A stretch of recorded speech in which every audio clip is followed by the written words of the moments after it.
అవినీతి అక్రమార్జనల కేసులో ఇరుక్కున్న ముఖ్యమంత్రి మాజీ ముఖ్యమంత్రుల కూతుర్లు. తాజాగా తెలంగాణ మాజీ ముఖ్యమంత్రి కేసీఆర్ కూతురు కవితను ఈడీ అరెస్ట్ చేసిన సంగతి మనందరికీ తెలిసిందే. ఢిల్లీ లిక్కర్ స్కామ్ కేసులో ఆమెపై ఆరోపణలు రుజువైనందున ఈడీ ఆమెను అరెస్ట్ చేసింది.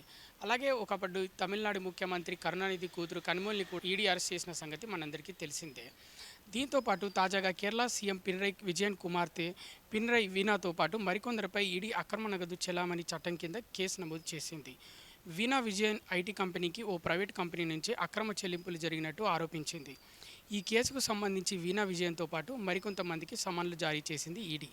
సీరియస్ ఫ్రాడ్ ఇన్వెస్టిగేషన్ కింద ఈడీ ఈ కేసు నమోదు చేసింది. కొచ్చిన్ మినరల్ అండ్ రూటిల్ అనే ప్రైవేట్ సంస్థ వీణాకు చెందిన ఐటీ కంపెనీ ఎక్సాలాజికల్ సొల్యూషన్కి దాదాపుగా 2 కోట్ల రూపాయలు చెల్లించినట్టు ఇన్కమ్ ట్యాక్స్ డిపార్ట్మెంట్ గుర్తించింది.